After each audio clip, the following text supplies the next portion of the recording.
This is Ian from Easy Genie. A few years ago, I had a blog post about unidentified genealogy people and some tips for finding them. And today I wanted to update that list. So basically, these are the 5 tips for finding or identifying people in old photos and you're not really sure who the people are. If this video helps, please take a moment to like it and follow me. Let's get started. So in the original blog post that I actually had a sample of a photo. This is a real photo from my archives. I'm not sure who the people are, but this is how I would approach trying to identify who these people are. So the obvious thing to start with is where this photo came from.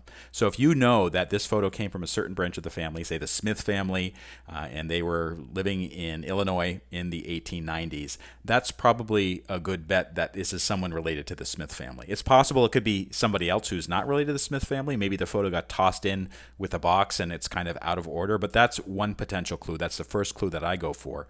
The second clue is to look at the clothing and the hairstyles of the people. Now, this is an interesting photo. The guy looks like he's wearing an outfit that might have been common in the late 1800s or early 1900s. The lady, interestingly, she has what looks to be a very short haircut, kind of a rough short haircut. And, as far as I know, that wasn't really common back in the 100 years ago or more.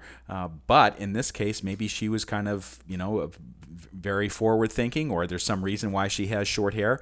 I would be also looking at the outfit that she's wearing, and it's kind of high collared. She has a bustle in there. So I'm guessing that this is probably 1890s, maybe as late as 1915 or so. But that's another potential clue. So that's clue number 2.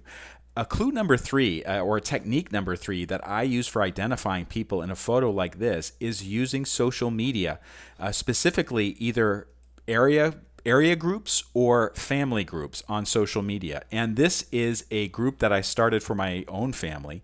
I invited many cousins and relatives to participate in it from this branch of the family. And what I'll do sometimes is I'll post a photo and then I'll ask people about it, like saying, who are the people in this group photo?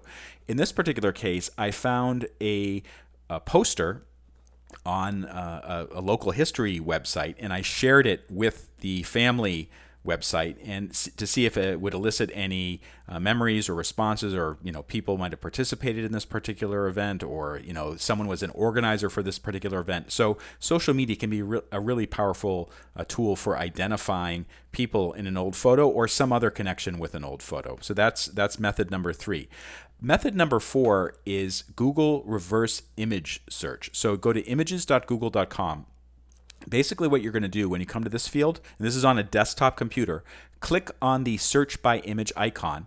You'll be prompted to upload a file or to drag an image here. So if you have an old photo, you can just drag it here, and then Google will see if there's a potential match. Now, I have to be honest, I haven't had luck with this particular search method, maybe because the people that I'm working with, they're not well known or nobody else has uploaded a photo of them, but I know that other people have had success here. So that is method number 4 for identifying people in an old photo. You're not sure who they are. And then finally, method number 5. This is a relatively new one that I found. It's the website called Dead Fred. So this is a genealogy photo archive. It's free. You can upload photos, even people that don't have any name attached to them, and you can see if other people can identify them. That's under the mystery tab. But a really effective tool for this on this particular website is the photographers database. And the way that this works is when you upload a photo and you know who it is, or even if you don't know who it is, if you know the studio, there's a field for that in the upload area. So you can see that there's thousands of studios here, Admire Studio. So you can, by knowing the name of the studio, which is often printed on the bottom of a photo or on the back, you can identify through Dead Fred where that studio was or the time period in which it was active.